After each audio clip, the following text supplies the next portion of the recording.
Now, we are taking your calls. 0800 756 1111. Dora's on the phone. Hello, Dora. Hello. Hello, Dora. How are you? Hello, Jean. John. Hi, Dora. John. Hi, Sorry. John. How are you, Dora? Yes, I'm all right. My sister Nell's come up to see me. Good. So, great. So, listen, your call. I mean, you just heard me talk about the Generation Game with Mel and Sue, the reboot. I think this week. Did you watch that, Dora? Did you watch it on BBC? Yes, I did. Yes, I did, John. And Yeah. I very much like Mel and Kim.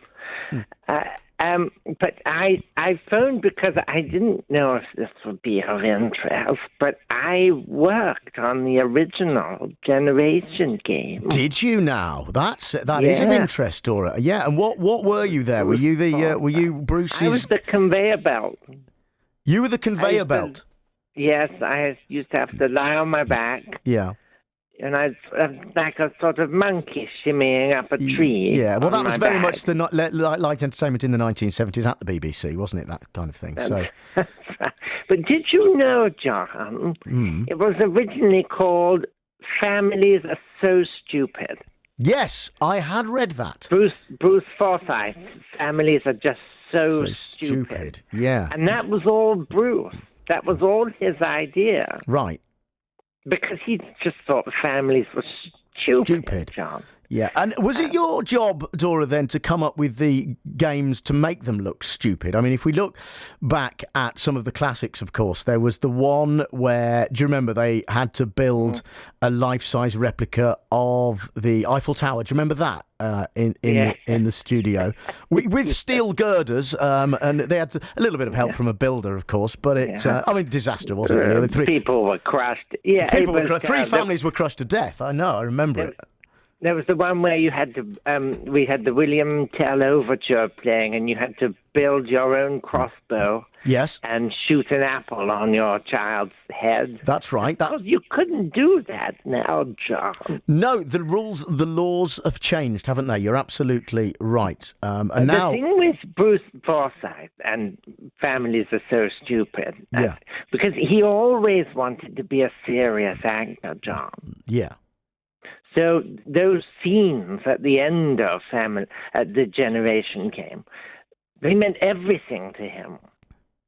You know, where they'd act a little scene. I do remember when they started to go wrong, of course the audience would laugh, but he would fly into an apoplexy. Yeah. I mean, it took them days to edit, because off camera he'd be screaming at them. Yeah. Don't foul this up. Don't foul. I'll have your tripes out. People lying on the floor. Yeah. He was a horror, John. Who was responsible? You might be able to answer this, because a lot of people wondered this about the late Bruce Forsyth. Who was responsible for sharpening his chin to a point? Well, now, he had a specialist team for that. Right. And he used it as a weapon. If people forgot their lines, he'd chin-butt them. Yeah. Yes. Because he was always traveling, John, and he loved Asia. And from one trip, he came back with this little contraption, little thing about the size of a packet of prophylactic. And this is about 1977, I think. Yeah. It was a taser, John. Mm. Now, no one had ever seen such a thing before, and you could see that unmistakable Brucey twinkle in his eye.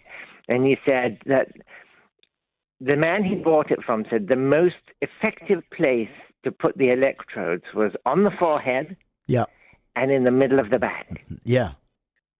Now, and he said to me, this will get them acting, Dora. Yeah. And Dora, so before each recording, he'd show the contestants. He'd get it on a runner. Yeah. So the runner would stand, and he'd do it to the runner. And while the runner was lying there twitching, he'd say to the audience, "Fluffs mean tasers. What the fluffs mean?" Tasers. And then as a little reminder, the show would start, the music would play, and he'd come on and he'd do this little trademark move where he'd turn to the side, and with his fists, he'd point at the forehead and the middle of the back. Yeah, just as a remind warning. People where the electrodes were going to go. He was he's legendary for two reasons. One, all-round entertainer. Two, Absolute violent tyrant. torturer and a tyrant. That's You're right. That's right. And I wonder, did you see, when you were working backstage on the Generation Game, and you say you're responsible for the conveyor belt, all the things that went on that conveyor belt, that past the window, past the little window, and everyone had to, all of them, more or less all of them, were rubbish, weren't they? And did you? Well, I mean, at best they were rubbish, John. Yeah. But the cuddly toy, that's the one everyone always forgets. Well, he packed that with Semtex. Yes. And that was if they didn't guess enough of the prizes, they'd always win the cuddly toy, wouldn't they?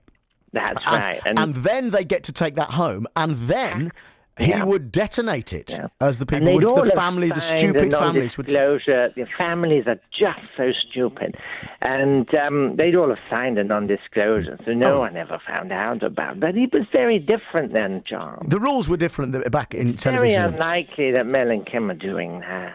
Yeah. So were you disappointed by the reboot then of the Generation Game at all? I felt there could have been more cruelty. Yeah. But I suppose you're not allowed to do that so much anymore. No. No. I mean, it all stopped when Noel Edmonds did that thing. Does the You went there, John. does I was skirting that one. It's a total swear from me. And let the record show that. Does the experience? Stop now. If there's an opening coming up on Saturdays on Radio Kent, stop talking. Stop talking. Quick on the train. Stop talking. Bye-bye.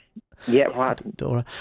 Do you Sorry, find... just a minute. Now, it's your turn to empty the litter tray. Everything all right, Dora? Why she can't use the lavatory like everyone else, I don't know. No.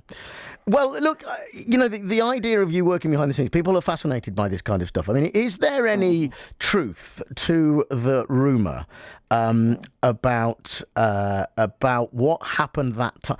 You remember the game? I think you remember the game. They used to do a lot of pottery, didn't they? And and you remember, and I remember the time. You'll remember it because you were probably there. Remember the time when one of the stupid families had to build a life-size replica of the entire terracotta army that they discovered.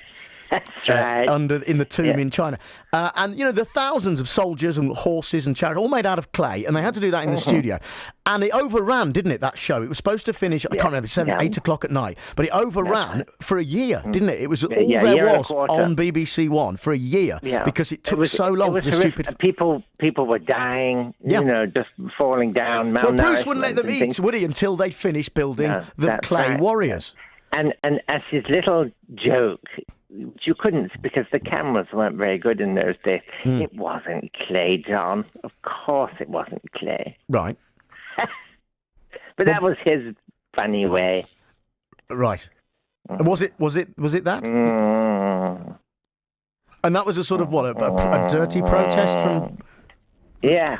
Okay. Yeah, he loved it. He did, but that was him. That was him and the magic of him, and there'll never be another.